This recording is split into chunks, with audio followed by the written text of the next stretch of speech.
I stared at the email, the words blurring together as the enormity of my situation settled in. The subject line, "Urgent Meeting with Blake," struck a chord of dread. My fingers trembled as I opened the message. The text was brief and cold. "Meet me in my office at 2 p.m. sharp. Do not be late. Signed, Blake, CEO's son, and the bane of Orion Systems." The clock read 1:45 p.m. I took a deep breath. My father was ill. I'd taken time off to get him to treatment, and Blake had taken notice. He made it clear he saw me as dead weight. At 1:58 p.m., I stood outside his office, smoothing my shirt. I knocked. "Come in," Blake said sharply. He sat behind a massive desk, disdain in his eyes. His office, with its glass walls and skyline view, radiated privilege. "Dylan," he said, "you're fired." "What? Why?" "You're a salary leech," he said. "Too many half days. Low output. Time's up." My heart pounded. "Please, Blake. My dad's very sick. I need this job. I'll do better." He smirked. "You've overstayed. Pack up. Security will see you out." Humiliation surged, but I nodded. "Thank you for the opportunity," I muttered. Back at my desk, the office buzzed as if I were invisible. Whispers surrounded me. "Dylan's out. Blake's cleaning house again. Shame, but what can you do?" I boxed up my things, ignoring the stares. Linda, a senior developer, touched my shoulder. "This isn't fair," she said. "I know," I said, "but there's nothing to be done. Maybe HR, maybe even the CEO." I shook my head. "Blake has his ear. It's no use." "If you need anything, call me," she said gently. Security waited at the door, just as promised.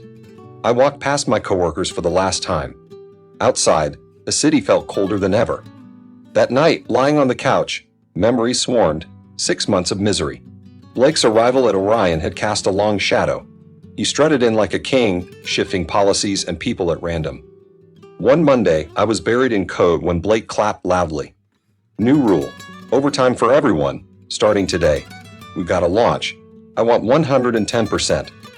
A groan went around. We were exhausted. "Blake," Linda said, "people are burning out. It's not sustainable." He smirked. "Sustainable? You're just a coder. I run this place. Anyone with a problem can walk." Silence. The office turned toxic. Whispers. Exhaustion. Resentment. In the break room, Mike joined me, looking drained. "This place is a mess," he said. "Did you hear about Jenny?" I nodded. "She quit that morning." "Blake drove her out," I said. "I'm thinking of leaving too." I didn't blame him, but I couldn't. Not with Dad's hospital bills. One night, I came home to find Dad at the table, thinner than ever. "You look worn down," he said. "I'm fine," I lied. "You're not. I appreciate all you're doing, but you can't destroy yourself." His words stung. I squeezed his hand. "I'll be okay." A few days later, during a staff meeting, Blake exploded. "You're all pathetic. One missed deadline and you fall apart. If you can't handle pressure, leave." Maybe getting fired was a blessing. After Orion, I drifted in limbo. I applied for jobs, haunted by worry about Dad. Then one morning, a posting caught my eye. Nova Pixel, a rival game studio, was hiring developers. My heart skipped. This was my chance. I applied immediately. A week later, I got the interview. I prepared like mad. Nova Pixel was a breath of fresh air. Bright space, welcoming vibe. At the interview, I met CEO Evelyn and dev lead Ms. Tran. "Welcome, Dylan," Evelyn said, shaking my hand. "Thanks for the opportunity," I replied. Ms. Tran smiled. "We'd love to hear about your experience." I told them my story, Orion's dysfunction, my passion for gaming. "I want to create meaningful work in a place that values people," I said. Evelyn nodded. "We'd be honored to have you." Relief flooded me. On day one, I met my new team, Maya, Eli, and Linda. Yes, a different Linda. They welcomed me warmly. The energy was collaborative, encouraging. I felt valued. One night, I stayed late at the office, trying to cope. Miss Tran noticed. "You okay?" she asked. "My dad needs surgery. I can't afford it." She didn't hesitate. "We'll take care of it." "What?" "You're part of this family. Let us help."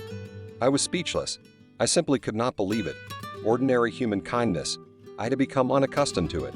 And tears betrayed me, streaming from my eyes. Thanks to Nova Pixel support, Dad got the operation. I stayed by his side, watching his strength return day by day. Back at work, my team rallied around me. Maya brought meals. Eli helped cover my tasks. They even held a fundraiser.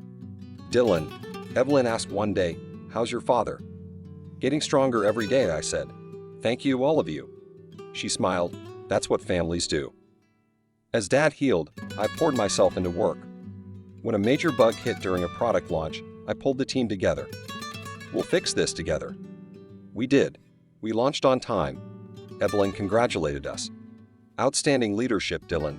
We're lucky to have you." "Couldn't have done it without the team," I said proudly. NovaPixel became more than a job.